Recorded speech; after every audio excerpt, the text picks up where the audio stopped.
Some people don't leave loudly. They don't slam doors. They don't send the long, angry message they wrote at 2 a.m. They don't make a scene. They don't give you a reason to notice them leaving. They just stop showing up. Slowly, quietly, in a way that's almost invisible, until one day you realize you haven't spoken to them in months, and you can't quite remember when it stopped. This video is about that person, and maybe it's about you. There's a version of Maya that most people never saw. The version that would come home after a long day, sit on the edge of her bed, and just stare at the wall. Not sad, exactly. Not happy. Just empty, in a way she didn't have words for.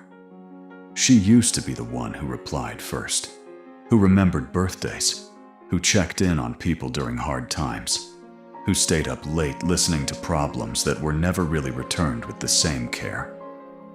She did it because she loved people, because connection felt like oxygen to her. But somewhere along the way, something shifted. It started small. She'd see a message come in and feel tired. Not too tired to reply, just tired at the thought of it. Like her body was sending a signal her mind hadn't caught up to yet. So she'd tell herself, "I'll reply later." And later became the next day. And the next day became the week. And eventually, people stopped waiting. What was strange was, no one really asked why. They assumed she was busy. They moved on. They filled her space with someone else's energy. And Maya watched it happen from a distance, through a screen, liking photos at midnight, invisible. She didn't disappear because she wanted to be alone. She disappeared because she was tired of being present for a world that felt like it was only half present for her. The last straw, and there always is one, was small, almost embarrassingly small. She'd had a terrible week, the kind that sits heavy in your chest. She mentioned it once in passing to someone she thought would ask more. They said, "That sucks," and changed the subject. That was it. Not a fight. Not a betrayal. Just a quiet, unremarkable moment where she realized, I'm not a priority here. I haven't been for a long time. She didn't say anything. Of course she didn't. She just went home, put her phone on silent, and started the long, slow process of letting go. What Maya was experiencing has a name, even if she never knew it. Psychologists call it emotional exhaustion, but that phrase doesn't quite capture it. It's not just being tired. It's what happens when you've given so much of yourself to other people that you start to feel like there's nothing left that belongs to you. And when a person reaches that point, the instinct isn't to confront anyone, it's to retreat. Because here's the thing about people who slowly disappear. They're usually not angry. Not loudly, anyway. The anger, if it's there at all, is quiet.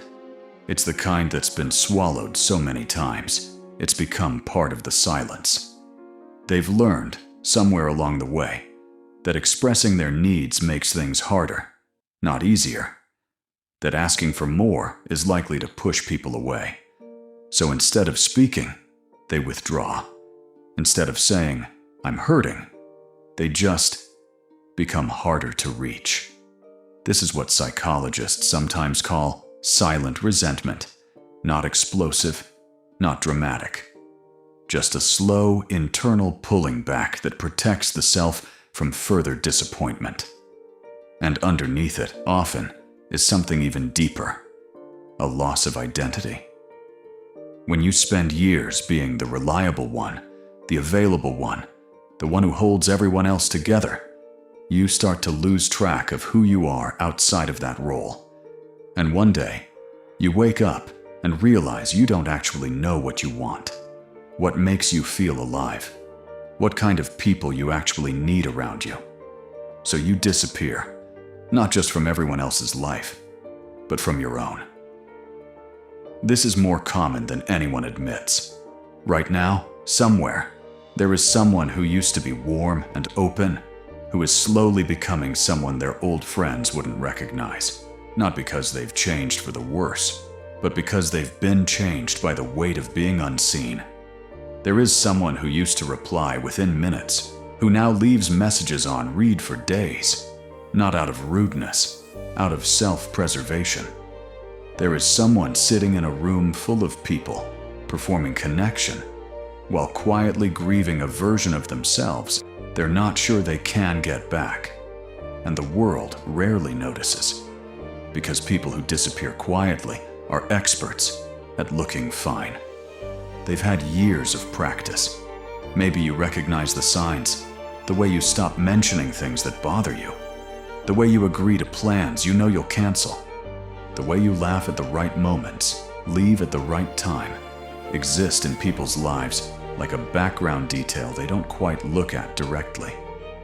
And maybe that's what you've been doing too, not disappearing out of weakness, but out of a kind of exhausted self-protection that made perfect sense, even if no one else knew it was happening. Maya never sent the message she almost wrote 100 times. She never told anyone how tired she'd been, how long she'd waited to feel like she mattered as much as she gave. Some days, she wonders if she should have. Other days, she thinks maybe the disappearing wasn't an ending. Maybe it was something quieter, a clearing, a long, painful exhale after years of holding her breath. She hasn't figured it out yet, and maybe that's okay. If you've ever slowly stepped back from your own life, from people, from noise, from the version of yourself you performed for everyone else, I don't think you're broken. I think you got tired. I think you gave a lot to people who didn't always know how to give it back. And I think somewhere, underneath the silence, you're still there, waiting, not for someone to rescue you, just for it to feel safe enough to come back. If you stayed till the end, like and follow for more psychology content.